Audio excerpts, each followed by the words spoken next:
구원에 대해서 우리가 수없는 난제와 어려움 속에서 우리가 흔들릴 수 있고 우리가 의심할 수 있다라는 것에 있어서 지난 시간에 말씀을 시작하여 바울은 우리에게 계속해서 확신을 주는 메시지를 우리에게 던져주고 있습니다. 오늘 본문 또한 그러합니다. 제가 지난 한 주간 이 오늘 본문을 한 절밖에 되지 않지만 이 한 절이 제 마음속에 계속해서 묵상이 되어졌습니다. 그래서 한 주간 내내 제가 이 말씀을 묵상하는 가운데 한 가지 깨달은 것이 뭐냐면 참 우리가 너무나도 연약한 존재라는 것을 다시 한 번 더 깨닫게 되었습니다. 왜냐하면 우리가 얼마나 믿지 못하면, 그리고 우리가 얼마나 의심을 많이 하면 하나님은 이토록 자신의 마음을 우리에게 거듭거듭 확인시켜 주시는지, 여러분, 한편으로 생각하면 그 은혜가 너무 감사했습니다. 잊어버릴만 하면, 놓치고 있으면 다시 확인시켜 주시고, 내가 여기 있다, 내가 여전히 너를 사랑한다라고 우리에게 확인시켜 주시는데, 사실 또 한편으로는 동시에 저의 연약함 앞에 참 너무도 송구하고 죄송한 마음이 들었습니다. 네, 여러분, 오늘 말씀을 통하여 우리가 하나님의 어떤 분이신가를 분명히 깨닫는 은혜가 있기를 주님의 이름으로 축원합니다. 여러분, 하나님은요, 사람을 창조하시고 창세기 1장 27절에 보면 자기 형상대로 남자와 여자를 창조하시자마자 28절에 바로 하시는 말씀이 뭐냐면 하나님이 그들에게 복을 주시되. 여러분, 이 말씀이 무슨 말입니까? 하나님이 사람을 창조하신 목적은요, 하나님이 사람을 창조하신 이유는 그들에게 뭘 주시길 원하신다? 복 주시기를 원하신다라는 거예요. 하나님은 우리에게 복 주시기를 원하신다라고 말씀을 하셨고, 그리고 에베소서 1장 3절에도 제가 읽어드리겠습니다. 찬송하리로다 하나님 곧 우리 주 예수 그리스도의 아버지께서 그리스도 안에서 하늘에 속한 모든 신령한 복을 우리에게 주시되. 여러분, 믿으세요? 여러분, 우리 주님은요, 우리 하나님은 우리에게 주시고 또 주시고 또 주시기 원하시는 분이라는 거예요. 그런데 사실 여러분, 우리의 연약함이 무엇이냐면, 우리의 무지함이 무엇이냐면 하나님을 끊임없이 왜곡한다는 거예요. 하나님을 끊임없이 왜곡하고 의심해서 하나님은 주시고 주시는 분이신데 하나님을 주시지 않는 분으로 만들 때가 너무나도 많다라는 것입니다. 그 시작이 우리일 것 같지만 사실 그 시작이 인류의 조상 아담과 하와로부터 시작되었다라는 것입니다. 여러분, 창세기 말씀을 같이 찾아볼게요. 창세기 2장입니다. 창세기 2장 7절에서 9절의 말씀을 먼저 같이 읽겠습니다. 창세기 2장 7절에서 9절 우리 다 같이 함께 읽습니다. 여호와 하나님이 땅의 흙으로 사람을 지으시고 생기를 그 코에 불어넣으시니 사람이 생명이 되니라. 여호와 하나님이 동방의 에덴에 동산을 창설하시고 그 지으신 사람을 거기 두시니라. 여호와 하나님이 그 땅에서 보기에 아름답고 먹기에 좋은 나무가 나게 하시니 동산 가운데에는 생명나무와 선악을 알게 하는 나무도 있더라. 아멘. 여러분, 이 말씀을 보면요, 하나님이 아담을 창조하셨고 그를 어디에 두셨습니까? 에덴이라고 하는 동산에 그를 두셨다라는 거예요. 그리고 그곳에 있는 모든 나무의 실과들을 다 먹을 수 있도록 주님께서 말씀하셨습니다. 그리고 이 아담에게 주님께서 무엇을 명령하시냐면 15절의 말씀입니다. 15절부터 17절 같이 읽습니다. 여호와 하나님이 그 사람을 이끌어 에덴 동산에 두어 그것을 경작하며 지키게 하시고, 여호와 하나님이 그 사람에게 명하여 이르시되 동산 각종 나무의 열매는 내가 임의로 먹되 선악을 알게 하는 나무의 열매는 먹지 말라. 내가 먹는 날에는 반드시 죽으리라 하시니라. 아멘. 여러분, 하나님께서 아담에게, 이 사람인 아담에게 뭐라고 말씀하시냐면 이 동산에 있는 나무를 임의로 먹으라는 것은 그냥 자유롭게 다 먹으라는 거예요. 먹고 싶은 대로 자유롭게 다 먹으라고 말씀을 하시면서, 그러나 한 가지만 기억해라. 이 동산 중앙에 있는 선악을 알게 하는 나무만큼은 먹지 마라 라고 그렇게 말씀하셨습니다. 여러분, 한번 생각해 보세요. 지금 하나님께서 아담에게 주지 않는 것보다 준 것이 훨씬 더 많다라는 거예요. 하나님께서 금하신 것은 단 하나요. 그리고 하나님께서 허용하신 것은 그 땅에 있는 모든 것이라고 우리 가운데 분명히 말씀해 주고 있습니다. 그런데 아담은 우리가 알다시피 결국 마귀에게 미혹을 받습니다. 그리고 그 미혹으로 말미암아 하나님을 왜곡하기 시작한다라는 거예요. 여러분, 우리가 하나님을 왜곡하는 이유가 바로 이 미혹에 빠졌기 때문이라고 말씀을 드렸는데, 우리가 미혹에 빠지는 이유가 무엇인가 라는 거죠. 여러분, 그 이유는 우리가 말씀을 한 구절 찾아보겠습니다. 이사야 5장의 말씀을 같이 찾겠습니다. 이사야 5장, 오늘 같이 말씀을 좀 여러 군데 찾아볼 것입니다. 이사야 5장 13절의 말씀을 같이 보면요, 구약성경 973페이지입니다. 이사야 5장 13절, 자, 973페이지 같이 읽습니다. 그러므로 내 백성이 무지함으로 말미암아 사로잡힐 것이요, 그들의 귀한 자는 굶주릴 것이요, 무리는 목마를 것이라. 아멘.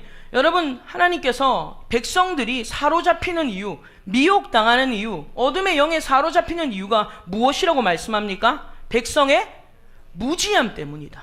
이 백성의 무지함이 결국 여러분 미혹을 당하게 하는 원인이다라는 것입니다. 그러면 우리가 왜 무지하게 되었냐라는, 우리가 왜 무지한가라는 겁니다. 우리가 무지하게 되는 이유에 대해서 우리가 데살로니가 후서 2장의 말씀을 같이 찾겠습니다. 데살로니가 후서 2장 9절에서 10절의 말씀입니다. 334페이지 신약 성경이고요.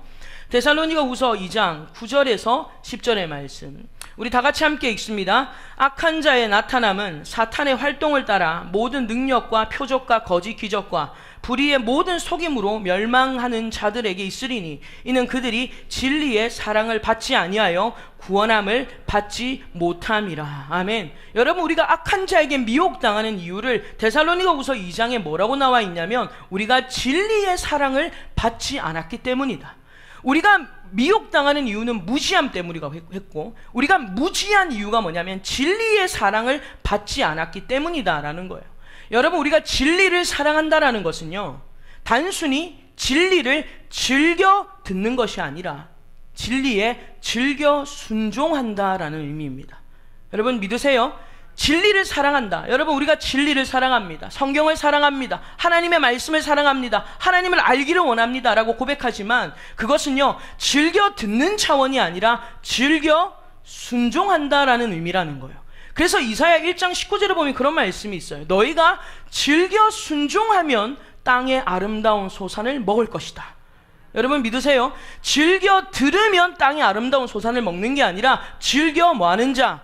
순종하는 자. 즐겨 순종하는 자가 땅의 아름다운 소산을 먹을 것이라고 말하는 거예요. 그래서 진리를 사랑한다는 것은, 다시 말씀드리면, 즐겨 듣는 것이 아니라 즐겨 순종한다라는 것입니다. 여러분, 말씀을 즐겨 듣는 것으로만 마귀의 미혹을 이길 수 없다라는 거예요.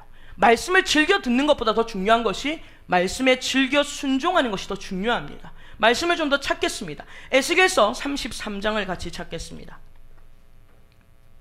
에스겔서 33장 30절에서 31절의 말씀이고요. 구약성경 1203페이지입니다. 에스겔서 33장 30절에서 31절의 말씀 같이 읽습니다.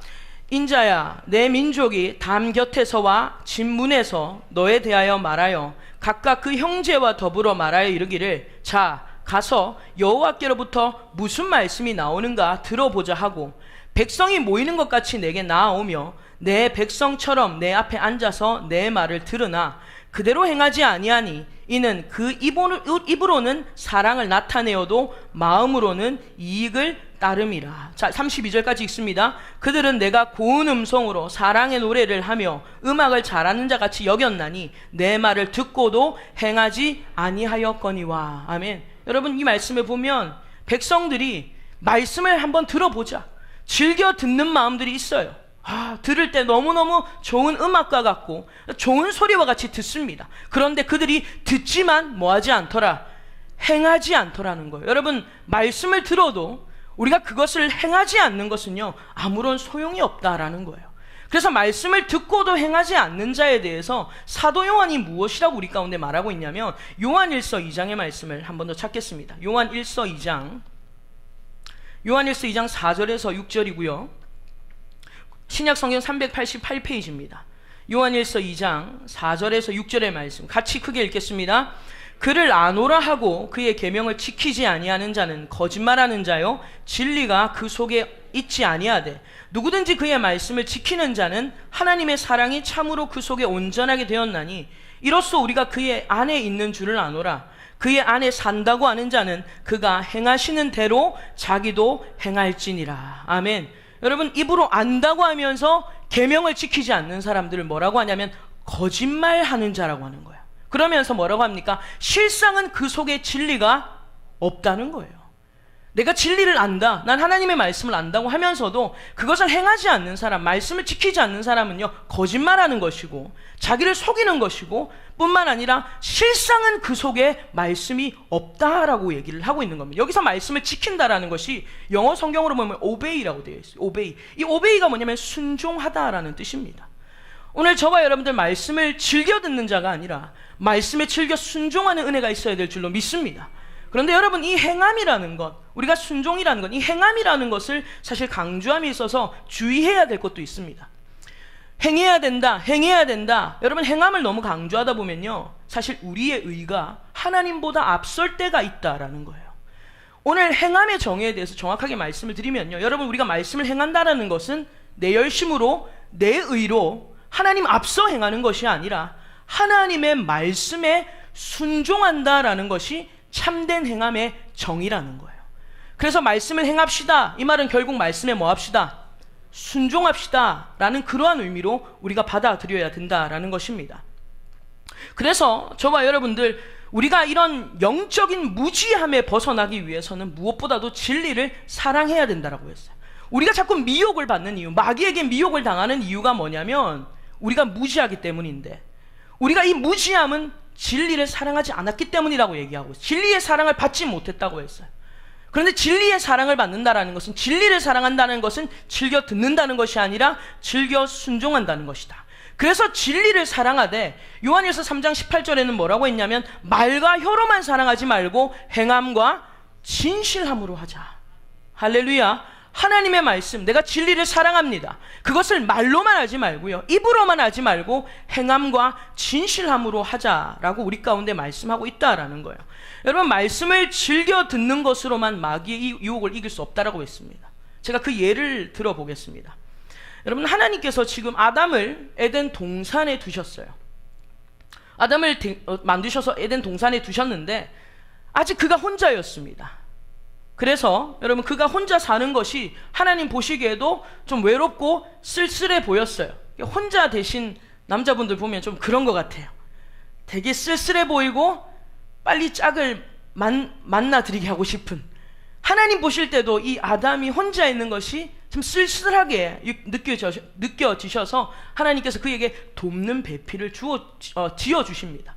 아담을 잠을 재웁니다. 그리고 갈빗대 하나를 취해서 여자를 만드셨습니다. 그런데 그게 창세기 3장, 창세기 2장으로 끝이 나면서요, 창세기 3장부터 뱀의 역습이 시작된다라는 거예요.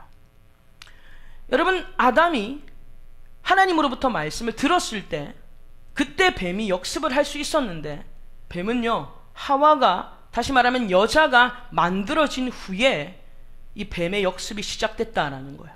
그래서 창세기 3장 1절에 보면요, 뱀을 뭐라고 표현하고 있냐면 들짐승 중에서 가장 간교하더라, 가장 간사하더라 라고 그렇게 표현을 합니다. 뱀이 얼마나 간사하냐면, 마귀가 얼마나 간사하냐면, 왜 여자가 만들어진 후에 아담이 아니라 여자에게 공격을 했는가라는 거예요. 우리가 이것을 먼저 생각해 보면서 말씀을 생각해 볼 텐데요, 이 뱀이 아담이 아니라 여자를 공격한 것은요, 아담이, 하나님께서 아담에게 명령하실 때 그때 여자가 있었어요, 없었어요? 그때는 여자가 없었습니다. 하나님께서 아담에게 명령하실 때는 여자가 없었어요. 그러면 이 여자는 그 사실, 하나님께서 말씀하신 그 명령을 어떻게 들었는가 하면 아마 아담을 통해서 전해 듣게 된다라는 것입니다. 이 여자는 그 하나님의 명령을 누군가로부터 그냥 전해 들은 거죠. 다시 말하면 그냥 전달된 지식이었다라는 것입니다. 여러분, 우리가 말씀을 듣더라도 그냥 전달된 지식으로 받아서는 안 된다라는 거예요. 여러분, 사실 그런데 지금 저에게 전달해서 듣고 있잖아요. 그러면 목사님 말씀 들으면 안 돼, 그런 의미가 아니에요. 나는 이제부터 직통 계시를 받겠다, 하나님 저에게 말씀하여 주시옵소서. 주님 분명히 한마디 하실 거예요. 정신 차려라. 여러분 직통 계시를 받아야 된다는 의미가 아니라 우리가 전달된 지식으로 받으면 안 된다는 의미가 어떤 의미냐면요, 여러분 하나님의 말씀을 받을 때 사람의 말로 받지 말고 하나님의 말씀으로 받아야 된다는 거예요. 여러분 믿으세요? 그거는 그냥 목사님 의견일 뿐이야, 저거는 그냥 목사님이 하는 말일 뿐이야. 전달된 지식으로 듣는 게 아니라 말씀을 받을 때 하나님의 말씀으로 받아야 된다는 거야. 그리고 또한 말씀 가운데 하나님이 나에게 하시는 말씀이 분명히 있다라는 거예요. 오늘 메시지를 통하여 하나님이 여러분에게 각자에게 주시는 은혜가 있다라는 것입니다. 제가 제자훈련을 하면서 항상 마지막에 뭘 얘기하냐면, 오늘 말씀, 오늘 배운 과를 통해서 오늘 하나님께서 여러분에게 무슨 말씀을 하셨는지 한번 느낀 점을 얘기해 보라 그래요. 그러면 신기하게요, 똑같은 말씀을 듣는데 적용점이 다 달라요. 왜 그렇습니까? 다 살아가는 형편이 다르고 다 생각이 다르거든요. 그리고 하나님께서 각자에게 주시는 말씀이 있다라는 것입니다. 오늘도 아침에 저도 목사님 말씀을 들으면서 하나님 저에게 주시는 말씀이 있었어요. 그래서 그 저에게 주시는 말씀을 하나님의 말씀으로 붙잡는 겁니다. 오늘 저와 여러분들 하나님의 말씀이 여러분에게 떨어질 때 그냥 사람의 전달된 지식으로 듣는 것이 아니라 그 말씀을 통하여 하나님 분명히 오늘 나에게 하시는 말씀이 있다, 오늘 나에게 하시는 말씀이 있다, 그 하나님의 음성을, 하나님의 말씀을 발견하는 은혜가 있기를 주님의 이름으로 축원합니다. 그래서 뱀은요 아담이 아니라 여자에게 미혹을 했다라는 겁니다. 우리는 보통 그러죠. 여자가 나쁜 년이라고, 여자가 나쁜 년이라서 남자가 휘둘린다고. 왜 나쁜 년인지는 알고 욕을 합시다. 여러분, 이 여자가 하나님의 말씀을 전달된 지식으로 받았기 때문에 여러분 그것이 하나님의 말씀으로 자기 마음 가운데 무겁게 와닿지 않는 거예요. 오늘 여러분도 마찬가지예요. 말씀을 들을 때 우리가 하나님의 말씀을 그저 사람의 말로 듣고 끝나는 것이 아니라 이 말씀을 통하여 오늘 나에게 주실 메시지가 분명히 있다는 것을 깨달아 여러분 하나님의 말씀으로 받는 은혜가 있어야 된다는 거예요. 여러분 어쨌든 지금 이 간교한 뱀이 여자에게 묻습니다. 여자에게 찾아간 간교한 뱀이 뭐라고 묻냐면 이렇게 묻습니다. 하나님이 참으로 너희에게 동산 모든 나무의 열매를 먹지 말라 하시더냐? 이렇게 여자에게 질문을 하는 거예요. 여러분 뱀의 첫 번째 전략이 뭔 줄 아십니까? 우리로 하여금 하나님의 명령의 강조점을 왜곡시키는 거예요. 하나님께서 우리에게 말씀하시는 그 명령의 강조점을 왜곡시키는 겁니다. 왜냐하면 하나님은 아담에게 말씀하실 때 다 먹어도 되는데 그러나 이 동산 중앙에 있는 선악을 알게 하는 나무를 먹지 마라, 그걸 먹으면 반드시 죽는다, 이게 주님의 명령의 강조점이었어요. 그런데 이 뱀이요 얼마나 간교한지 하나님의 명령의 강요를, 중요한 강조점을 왜곡시키는 겁니다. 그래서 나중에 이 하와가 뭐라고 합니까? 죽을까 하노라. 하나님은 반드시 죽는다고 했는데 죽을까 하노라. 그 강조점이 왜곡되니까 마음에 의심이 들어오고 그때부터 흔들리는 겁니다. 그러면서 어떤 생각이 그를 사로잡냐면요, 하나님은 우리에게 주시는 분이 아니라 주시지 않는 분이구나. 여러분 하나님께서 아까 말씀드렸죠. 하나님께서 아담에게 동산에 있는 나무 실과 다 먹어라, 이 땅에 있는 거 다 먹어라. 그런데 하나만 먹지 말라고 했는데 지금 이 의심이 들어오고 하나님을 왜곡하기 시작하면서 여러분 지금 이 아담과 하와 마음에는요 어떤 마음이 생기냐면 하나님이 우리에게 풍성히 주셨다, 우리에게 넘치도록 주셨다라는 사실에서 떠나게 만들어서 하나님은 정말 좋은 거는 안 주시는구나, 우리에게 감췄다가 안 주시는 분이구나 라는 것으로 여자를 미혹했다라는 거예요. 그러면서 여자의 시선을 어디에 갖다가 고정시키냐면 하나님께서 먹으라고 하는 것이 아니라 하나님이 먹지 말라고 한 금지된 나무에 시선을 집중시키는 겁니다, 마귀가. 그리고 결국 여자는요 하나님은 주시는 분이 아니라 빼앗는 분이다 라는 것으로 보게 만들었다라는 거예요. 여러분 우리도 마찬가지입니다. 지금 아담만 하와만 욕할 게 아니에요. 하나님께서 지금 저와 여러분들에게 베풀어 주신 은혜에 대해서 생각하면요 우리는 사실 감사가 많아야 될 줄로 믿습니다.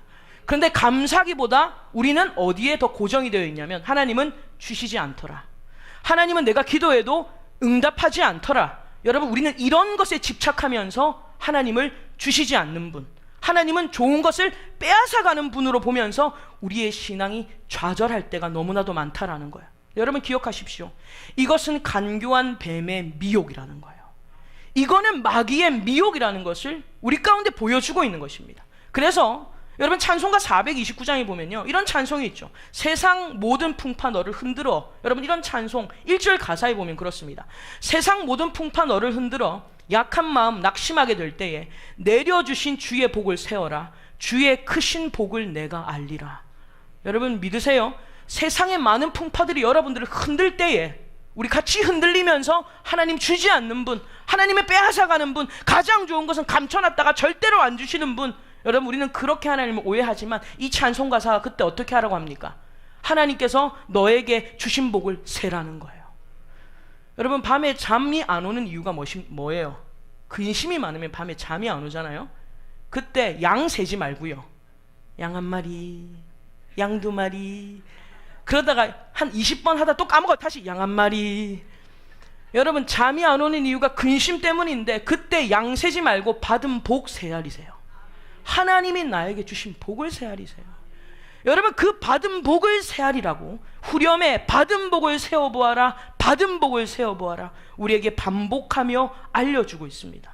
여러분 우리는 하나님이 우리에게 주신 많은 은혜를 잊어버리고요, 현재 주시지 않은 몇 가지 때문에 하나님 전체를 왜곡합니다. 그래서 하나님은 주시지 않는 분, 그렇게 하나님을 오해하며 살아갈 때가 얼마나 많은지 몰라요. 그러나 저와 여러분들이 하나님으로부터 받은 복을 계수하면요, 더 큰 은혜가 있다는 것을 발견하게 될 줄로 믿습니다. 그래서 오늘 밤부터 혹시 우울증이나 아니면 잠을 못 자시는 분들 양 세지 마시고 받은 복 세알이세요. 하나님이 분명히 주님 사랑하는 자에게 단잠을 주시고 하나님 성령께서 치유하여 주실 줄로 믿습니다. 여러분 그래서 우리가 말씀을 아무리 들어도요, 듣는 것만으로 그치면 마귀는 그 틈을 탄다는 거예요. 그 틈을 타서 우리의 생각에 온갖 의심과 온갖 불신의 누룩들로 우리의 생각을 흔들어 놓는다라는 거예요. 그래서 강조하는 것이 뭡니까? 우리는 하나님의 말씀을 듣는 것으로 그치지 말고 반드시 순종하는 행함으로 나아가야 된다라는 거예요. 여러분 마태복음 21장을 같이 한번 찾아보겠습니다. 마태복음 21장 28절에서 31절의 말씀입니다. 마태복음 21장 28절에서 31절의 말씀인데요, 우리 같이 28절부터 31절 같이 읽습니다. 그러나 너희 생각에는 어떠하냐? 어떤 사람에게 두 아들이 있는데 맏아들에게 가서 이르되 예 오늘 포도원에 가서 일하라 하니 대답하여 이르되 아버지 가겠나이다 하더니 가지 아니하고 둘째 아들에게 가서 또 그와 같이 말하니 대답하여 이르되 실소이다 하였다가 그 후에 뉘우치고 갔으니 그 둘 중에 누가 아버지의 뜻대로 하였느냐? 이르되 둘째 아들이니이다. 예수께서 그들에게 이르시되 내가 진실로 너에게 이르노니 세리들과 창녀들이 너희보다 먼저 하나님의 나라에 들어가리라. 아멘. 여러분 두 아들이 나오죠. 첫째 아들은요, 아버지의 얘기를 즐겨 듣습니다. 아버지가 얘기할 때에 아버지 알겠습니다, 예 제가 가지요, 결단합니다. 얼마나 즐거운 마음으로 아버지의 말씀을 듣는지 몰라요. 그런데 갔어요 안 갔어요? 안 갔어요. 입으로는 아버지 제가 갈게요 그래 놓고서는 안 갔어요. 근데 둘째 아들은 어떻게 합니까? 아버지가 포도원에 좀 갔다 와라 그랬더니 싫어요. 저가 쫓고 제가 그렇게 많이 했거든요. 가기 싫다고, 안 간다고, 막 싫다고. 그래 놓고서는 생각해보니까 좀 미안해요. 그래서 갈게요. 그리고 간 겁니다. 예수님께서 물으시는 거예요. 누가 진짜 하나님의 뜻대로 행한 자라는 거예요? 누구냐라는 거예요. 여러분 이 두 아들의 얘기가요, 비슷한 얘기가 누가복음 15장에도 나오지 않습니까? 누가복음 15장에 보면 한 부자 아버지에게 두 아들이 있었어요. 그런데 여러분 이 두 아들에 보면 우리는 그 이야기를 탕자 이야기라고 얘기를 한다라는 거죠. 그런데 여러분 기억하십시오. 그 비유에서 예수님께서 그 비유를 드시는 것은요, 둘째 아들만이 탕자라고 말하는 것이 아니라 실질적으로는 두 아들이 다 탕자라는 걸 말하는 거예요. 그래서요 그 아버지 집에는 집탕이 있고 돌탕이 있어요. 무슨 매운탕도 아니고 메뉴 고르실래요? 집탕이 있고 돌탕이 있어요. 첫째는 집탕입니다. 이게 뭐냐면 집에 있는 탕자예요. 뭐 남탕 여탕도 아니고. 그런데 둘째 아들은 뭐냐면 돌탕이에요. 돌아온 탕자 이 말이에요. 그래서 그 집에는요, 집탕도 있고 돌탕도 있습니다. 둘 다 결국은 탕자라는 거예요. 그런데 보십시오. 결과적으로 돌탕은요, 둘째 아들은 처음에는 싫다고 했는데 돌아왔어요. 아버지 품으로 돌아왔어요. 그런데 문제는 뭐냐면 이놈의 집탕이에요. 이 집탕은요, 집에서 궁시렁궁시렁 대면서 아버지와 동생을 경멸하면서 감정을 막 어떻게 추스릴 줄 몰라가지고, 여러분 그 비유가 그렇게 끝나는 것을 우리가 보고 있지 않습니까? 여러분 이 두 아들을 볼 때 진짜 탕자는 누구냐라는 거예요. 진짜 탕자가 누구냐라는 거예요. 여러분 오늘날 교회 안에 집탕들이 너무 많습니다. 겉으로는 말씀을 즐겨 듣는 것 같은데요, 실제로는요 전혀 행함이 없습니다. 그냥 감정대로 사는 거예요. 그냥 생각대로 사는 거예요. 교회에 와가지고는 막 성령 충만하게 얼마나 뜨겁게 기도하는지 몰라요. 예배라는 예배는 다 참석하고 기도할 때도 막 목소리 엄청나게 크게 하면서 목소리 변조시켜 가면서 기도해요. 그런데 삶의 자리에 가서 조금만 여러 가지 우리의 힘든 부분이 있거나 어려운 문제가 있으면 이 감정을 추스리지 못하는 경우가 너무나도 많습니다. 교회 안에는 돌탕이 아니라 집탕이 너무 많다라는 거예요. 여러분 그래서 우리가 하나님의 말씀을 즐겨 듣는 것으로 멈추어서는 안 돼요. 그 뜻을 행하는 삶으로 나아가야 될 줄로 믿습니다.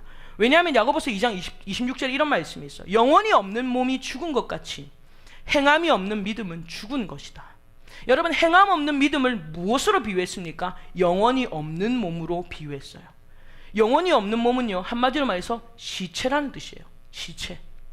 행함이 없는 신앙인들은요, 겉으로는 살았다라고 말하는데 실상은 죽었다는 거예요. 너희가 살았다고 하지만 실상은 죽은 자다라고 우리 가운데 말씀하고 있는 것입니다. 아무리 예배 나와서 말씀을 즐겨 듣고 집에 돌아가서 성경을 읽고 듣고 우리가 아무리 즐겨 읽고 들어도요, 우리 삶 속에 행하지 않는 신앙은요, 시체와 같은 죽은 신앙에 불과하다라는 거예요. 그래서 말씀에 즐겨 순종하는 것이 중요합니다. 왜 그런 줄 아세요? 결국 하나님은 우리가 행한 대로 갚으시는 거예요. 들은 대로 갚으시는 게 아니라 행한 대로 갚으신다는 거예요. 여러분 예수님의 삶은요, 한마디로 행하는 삶이셨어요. 그것을 누가가 증언을 하기를, 사도행전 1장을 우리 같이 한번 찾아보겠습니다. 사도행전 1장입니다. 사도행전 1장 1절의 말씀을 한 절 읽을까요? 187페이지 사도행전 1장 1절 같이 읽겠습니다. 데오빌로여, 내가 먼저 쓴 글에는 물은 예수께서 행하시며 가르치시기를 시작하심부터. 아멘. 사도행전과 누가복음은 이 누가가 썼습니다.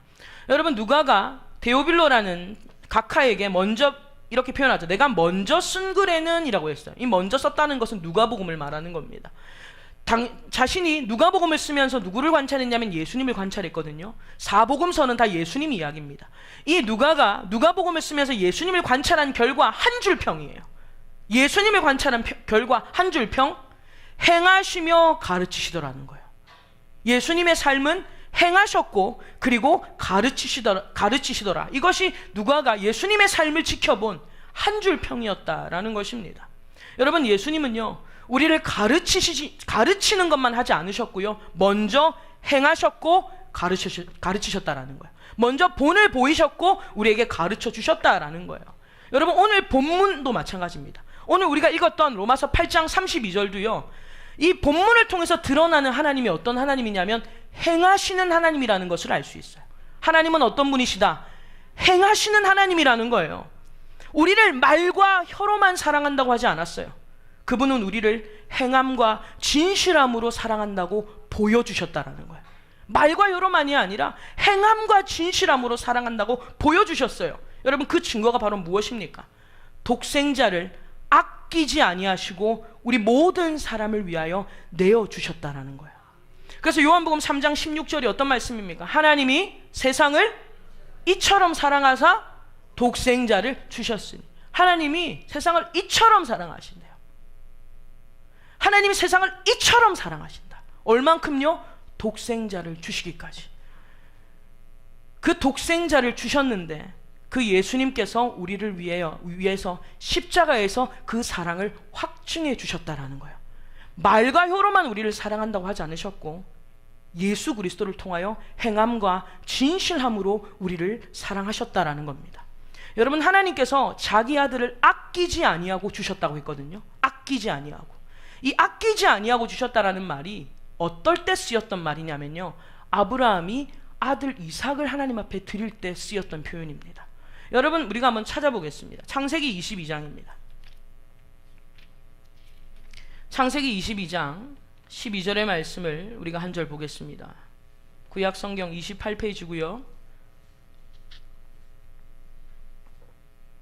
창세기 22장 12절의 말씀 한 절 같이 읽겠습니다. 사자가 이르시되 그 아이에게 내 손을 대지 말라, 그에게 아무 일도 하지 말라. 내가 내 아들 내 독자까지도 내게 아끼지 아니하였으니 내가 이제야 내가 하나님을 경외하는 줄을 아노라. 아멘. 여러분, 아브라함이 하나님을 경외한다라는 것을 말로만 하지 않았다라는 거예요. 입으로만 하지 않았다라는 거였어요. 어떻게 했습니까? 그의 독자 이삭을 아끼지 않고 하나님께 드렸다라는 거예요. 그러므로 여러분, 그의 고백이 하나님 앞에 확증되는 것을 여러분 보게 된다라는 것입니다. 그래서 하나님께서 예수님을, 당신의 아들을 아끼지 않고 우리에게 주셨다는 말이 바로 이 아브라함이 이삭을 주님 앞에 아끼지 않고 드렸다는 것과 여러분 동일하다라는 것을 우리에게 말씀해 주고 있는 거죠. 그래서 여러분, 우리가 말로만 하는 것은요, 마음으로 생각하는 것은요, 하나님의 뜻을 이룰 수 없습니다.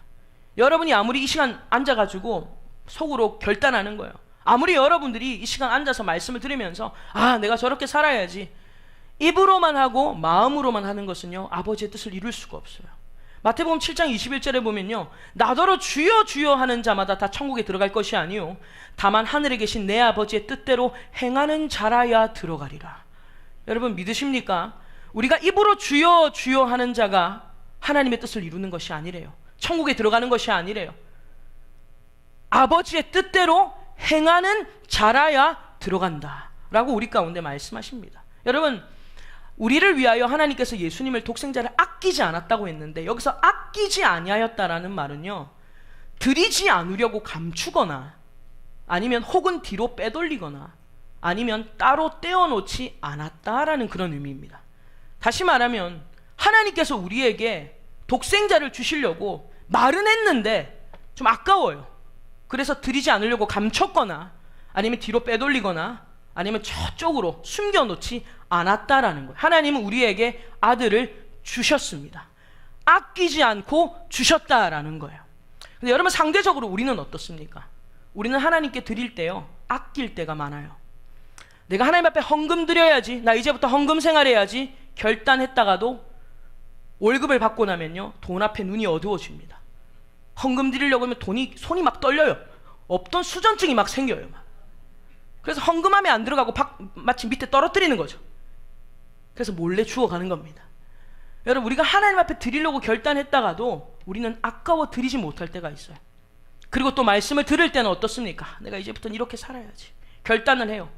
근데 결단을 하는데 전혀 실행에 옮기지 않은 채 그냥 마음의 결단으로 끝날 때가 얼마나 많은지 모릅니다. 그러나 하나님께서는 예수 그리스도를 우리에게 주실 때 아끼지 아니하시고 우리를 위하여 모두를 내어주셨다는 거예요. 아끼지 않으셨다는 거예요. 아끼지 않고 모든 것을 내어주셨다는 거예요. 다시 말하면 말로만 사랑한다고 하는 것이 아니라 그 아들을 우리가 보는 눈 앞에서 십자가에서 죽이시면서까지 과감히 내어주셨다라는 거예요. 갈등하시거나 아니면 줄까 말까 줬다 뺏었다 하시지 않으시고 과감하게 내어주셨다라는 거예요. 여러분이 지금 이 말씀이 시시하게 들리는지는 모르겠습니다. 하나님께서 당신의 독생자를 우리에게 내주셨다라는 사실, 아낌없이 주셨다라는 것을 여러분들 절대로 과소평가해서는 안 됩니다. 예수님이 십자가에서 당하신 고난을요, 절대 가볍게 여겨서는 안 돼요. 저는 이 십자가의 능력이 얼마나 큰지를 제 삶을 통해서도 경험하지만 제자 훈련을 하면서도 많이 느껴요. 제자 훈련을 하면서 이렇게 1과부터 쭉 36과까지 배우는데, 성숙자반이거든요. 1과부터 36과까지 배우는데 꼭 어디서 터지냐면 십자가에서 다 터져요. 처음에는 완전히 깨지지 않는 반질반질한 자아 그대로 해야 되나 말아야 되나 무한 반복을 합니다. 그런데 많은 사람들이 십자가를 배울 때 주님이 당하신 고난이 이게 쉬운 게 아니구나라는 것을 바로 배우게 되는 거예요. 여러분, 십자가는 능력입니다. 여러분 믿으세요. 우리가 십자가의 고난을 절대 과소평가해서는 안 된다라는 거예요. 여러분 생각해 보세요. 예수님이 얼마나 힘든 고난이었으면 기도하실 때 아버지 가능하시면 이 쓴 잔을 내게서 좀 옮겨주십시오. 얼마나 힘든 고난이었으면 예수님이 그런 기도를 하셨겠냐라는 거예요. 그것뿐입니까?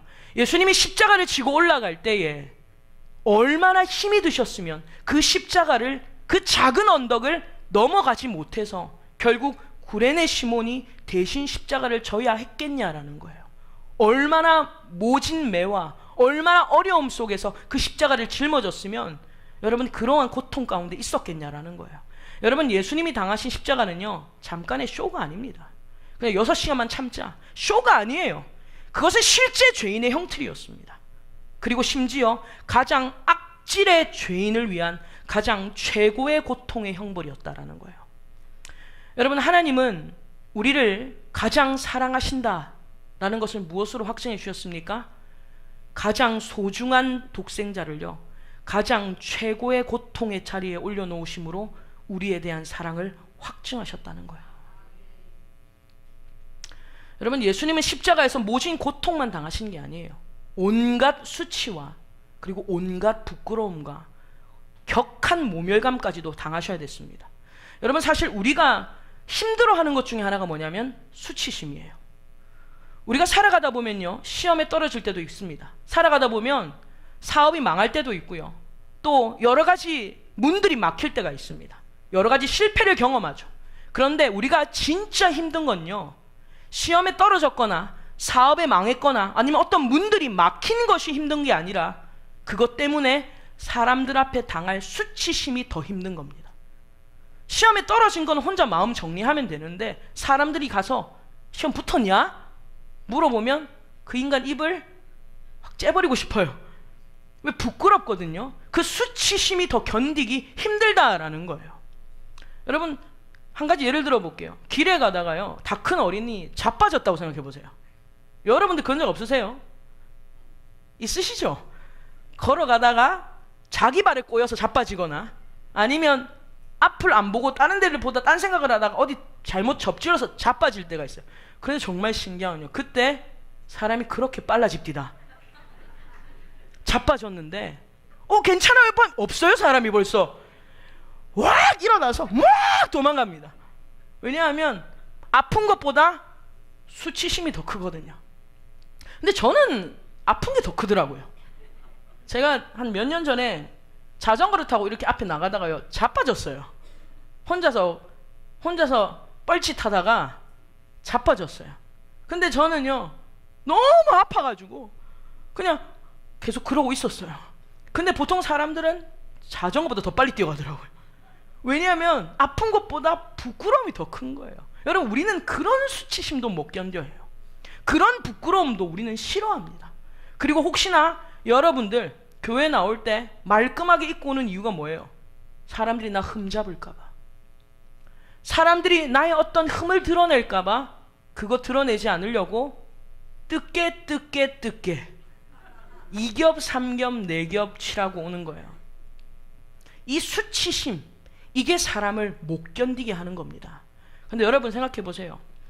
우리는 그것도 견디기 힘들어하는데, 그런데 예수님은요 수많은 사람들 앞에서 뺨을 맞고 머리를 맞고 침뱉음을 당하고 그뿐만 아니라 완전히 발가벗겨진 채 십자가에 매달려 있어야 되는 그 수치와 아픔을 우리가 무엇으로 비교할 수 있겠냐라는 거예요. 보통 예수님의 순환, 패션 오브 크라이스트 이런 영화들을 보면요 영화기 때문에 십자가에 달리신 예수님을 헝겊으로 쌓아놨는데 실제 십자가 형틀은 그렇지 않습니다. 실제 십자가 형틀은 죄인을 완전히 발가벗겨 놓는다라는 거예요. 여러분, 이처럼 하나님은 우리를 위해 아끼지 아니하셨다는 것을 제가 뭘로도 설명을 해야 되겠습니까? 여러분, 그런데 한 가지 더 중요한 것은 뭐냐면요, 주님의 이런 사랑을 저와 여러분들이 받을 자격이 있는가라는 거예요. 우리가 이 사랑을 받을 만한 가치가 있었냐라는 거예요. 사실 예수님이 매달렸던 자리가 우리의 자리 아닙니까? 저와 여러분들이 맞아야 되고 우리가 부끄러움을 당해야 되는데, 우리가 그 사랑을 받을 때 우리의 신분은 뭐였냐면요, 우리는 죄인이었고, 우리는 연약했고, 우리는 원수였다는 거예요. 오히려 우리가 매달렸어야 되는 것이 마땅한데 하나님은 그런 자격 미달인 우리를 위해 아끼지 않으셨다라는 겁니다. 여러분, 우리는 죄인 중에 괴수인데 그런 우리를 위해서 예수님이 십자가에서 죽으셨다라는 거예요. 그러면서 그 예수님이 우리에게 뭐라고 말씀하십니까? 오늘 본문에서 이렇게 말씀하십니다. 내가 내 아들도 아끼지 않고 줬는데 어찌 그 아들과 함께 모든 것을 너희에게 주시지 않겠느냐. 내가 이렇게 아들까지 아끼지 않고 줬는데 내가 너희에게 뭘 아끼겠냐. 주님이 그렇게 말씀하신다라는 거예요. 여러분, 뭐가 더 크냐라는 거예요. 무엇이 더 큽니까? 아들을 준 것이 더 큰 것이고 뒤에 있는 것은 그것보다 작은 일이라는 거예요. 여러분, 믿으세요? 그래서 자신의 아들을 주시면서까지, 내가 내 아들을 주면서까지 너희를 양자 삼았는데 내가 너희에게 아낄 게 뭐가 있겠냐라는 거예요. 여러분, 이것이 하나님 아버지의 본심인 줄 믿습니다. 근데 마귀는 이것을 계속 왜곡시키는 거예요. 그래서 우리로 하여금 하나님을 안 주시는 분으로 오해하게 만듭니다. 그러나 여러분, 하나님은 안 주시는 분이 아니라 주시되 아끼지 않고 주시는 분이에요. 여러분, 오늘 이 하나님이 어떤 분이신가? 여러분, 하나님을 분명히 깨닫는 은혜가 있기를 주님의 이름으로 축원합니다. 그럼 마지막으로요, 그럼 하나님이 주시는 분이라는 것을 우리가 우리 삶 가운데 어떻게 알 수 있냐 이 말이에요. 하나님이 주시는 분, 안 주시는 게 더 많은 것 같은데 주시는 분이라는 걸 어떻게 알 수 있는가? 여러분, 그분께 구해야 됩니다. 주시는 분이에요. 그분께 구하십시오. 우리가 말씀을 크게 두 구절을 찾겠는데, 먼저 첫 번째 마태복음 7장입니다. 마태복음 7장에 보면 대표적으로 주님께서 우리에게 구하라는 말씀을 하고 있습니다. 마태복음 7장 7절에서 11절의 말씀입니다. 신약 성경 10페이지고요. 7절부터 11절까지 같이 읽겠습니다. 구하라, 그리하면 너에게 주실 것이요, 찾으라, 그리하면 찾아낼 것이요, 문을 두드리라, 그리하면 너에게 열릴 것이니, 구하는 이마다 찾을 것이요, 찾는 이가 찾아낼 것이요, 두드리는 이에게는 열릴 것이니라. 너희 중에 누가 아들이 떡을 달라는데 돌을 주며 생선을 달라는데 뱀을 줄 사람이 있겠느냐? 너희가 악한 자라도 좋은 것으로 자식에게 줄 알거든 하물며 하늘에 계신 너희 아버지께서 구하는 자에게 좋은 것으로 주시지 않겠느냐. 아멘. 여러분, 이 말씀을 보면요, 우리에게 그냥 몇 번 구해봐라가 아니라 구하라, 찾으라, 두드리라. 여러분, 하나님 앞에 적극적으로 구하시기를 주님의 이름으로 축원합니다. 몇 번 구해보고 안 된다고 때려치우지 말고 구하고, 안 되면 찾고, 또 안 되면 두드리세요. 그냥 구하는 것보다 찾는 게 더 급한 거예요. 찾는 게 더 간절한 겁니다. 문을 두드리는 거. 여러분, 처음에 화장실 갈 때 사람들이 다 차 있어요. 처음에는 이 정도로 끝나죠. 근데 점점점 이 급한 게 올라오면 문을 두드리는 속도가 다급해지죠. 진땀이 나기 시작합니다. 여러분, 그냥 하나님 앞에 몇 번 구했는데 하나님이 안 들어줬어. 하나님은 안 주시는 분이야. 오해하지 마시고요, 구하고 찾고 두드리시라는 거예요. 주님은 아끼지 않고 주신다라는 거예요. 그래서 뭐라고 하십니까? 11절에 너희가 악한 자라도 좋은 것으로 자식에게 줄 알거든 하물며 하늘에 계신 너희 아버지께서 구하는 자에게 좋은 것으로 주시지 않겠느냐. 여러분, 하물며라는 게 어떤 의미입니까? 앞에 것은 작지만 뒤에 것은 그보다 더 크다라는 거예요. 악한 자가 자식에게 주는 것보다 하나님 아버지께서 우리에게 주시는 것이 더 크다라고, 더 좋은 것을 준다는 거예요. 그래서 영어로 보면 how much more, 더 좋은 것을 주시지 않겠느냐라고 말씀을 하시는 겁니다. 왜냐하면 그분은요, 자기 아들도 아끼지 않고 우리에게 주셨기 때문입니다. 그래서 저와 여러분들 구하십시오, 찾으십시오, 두드리십시오. 몇 번 했다고 그것으로 의 삼지 마시고 구하고 찾고 두드려야 된다는 거예요. 그런데 혹시나 내가 아무리 구해도 하나님이 주시지 않아, 만약에 그런 기도 제목들이 있다면요, 내가 구하는 게 더 떡인지 돌인지 생선인지 뱀인지 분별해야 됩니다. 하나님은 우리 아버지거든요. 아버지는 떡을 달라고 해야 줘요. 생선을 달라고 해야 주지, 아버지가 아들한테 돌 달라고. 여러분, 아이가 돌 가지고 뭐 하겠어요? 자기 해하고 남 해하는 거예요. 생선 달라고 안 하고 뱀 달라고 하는 거예요. 물려 뒤지려고. 아까 뱀이 얼마나 많이 미혹합니까? 우리를 미혹하고 넘어뜨리는 거예요. 우리의 기도가 내가 구하는 게 돌인지 떡인지 생선인지 뱀인지 기도를 통하여 분별하기를 주님의 이름으로 축원합니다. 여러분, 구하십시오. 찾으십시오. 두드리십시오. 근데 이 과정 가운데 우리가 한 가지 더 기억하셔야 될 것이 마지막으로 누가복음 18장입니다. 누가복음 18장 1절에서 8절에 보면 우리가 잘 아는 비유가 한 가지 나옵니다. 누가복음 18장 1절에서 8절의 말씀, 125페이지 신약성경 같이 읽겠습니다. 예수께서 그들에게 항상 기도하고 낙심하지 말아야 할 것을 비유로 말씀하여 이르시되, 어떤 도시에 하나님을 두려워하지 않고 사람을 무시하는 한 재판장이 있는데, 그 도시에 한 과부가 있어 자주 그에게 가서 내 원수에 대한 나의 원한을 풀어주소서 하되, 그가 얼마 동안 듣지 아니하다가 후에 속으로 생각하되, 내가 하나님을 두려워하지 않고 사람을 무시하나 이 과부가 나를 번거롭게 하니 내가 그 원한을 풀어주리라. 그렇지 않으면 늘 와서 나를 괴롭게 하리라 하였느니라. 주께서 또 이르시되, 불의한 재판장이 말한 것을 들으라. 하물며 하나님께서 그 밤낮 부르짖는 택하신 자들에게 원한을 풀어주지 아니하시겠느냐? 그들에게 오래 참으시겠느냐? 내가 너에게 이르노니 속히 그 원한을 풀어주시리라. 그러나 인자가 올 때에 세상에서 믿음을 보겠느냐 하시니라. 아멘. 여러분, 구하고 찾고 두드릴 때 주님이 뭐라고 말씀하시냐면요, 너희 기도할 때 낙심하지 말아라. 구하다가 찾다가 두드리다가 아직까지 이루어지지 않는다고 해서 낙심하지 말아라. 낙심하지 말고 항상 기도해라 라고 말씀하시면서 우리에게 이 과부의 비유를 들어주시는 거예요. 여러분, 이 과부가 어떠한 어려움 가운데 있는지는 모르지만 이 과부가 한 맺힌 원한이 있는 거예요. 그리고 재판장을 찾아가는데 이 재판장은요, 하나님을 두려워하지도 않고 사람을 무시해요.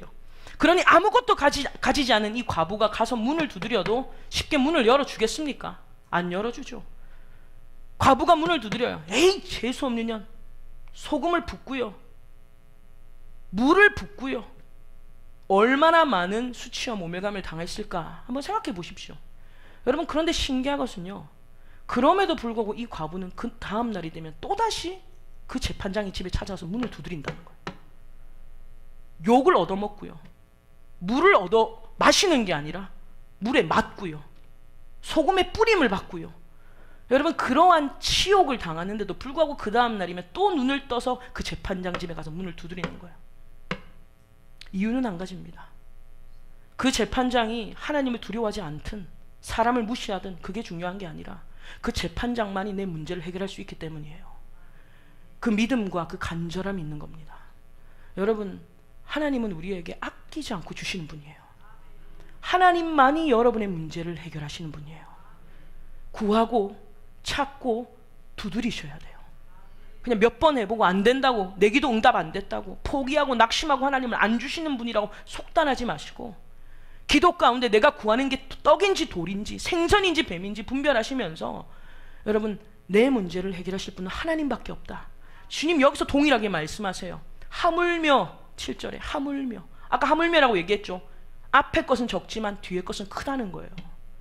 이 불의한 재판장도 들어주는데, 성가셔라서 들어주는데 하물며 하늘에 계신 너희 아버지일까 보냐.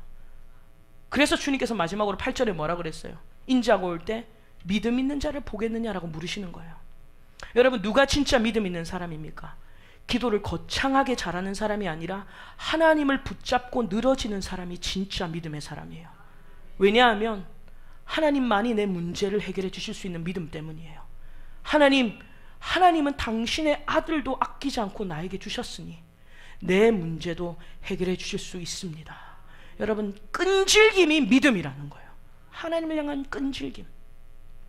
오늘 말씀을 마무리하면서, 여러분, 하나님은요, 우리가 간구할 때 우리의 기도를 즐겨 들으시는 분이 아니라 행하시는 분입니다. 우리의 기도를 행하여 주시는 분입니다.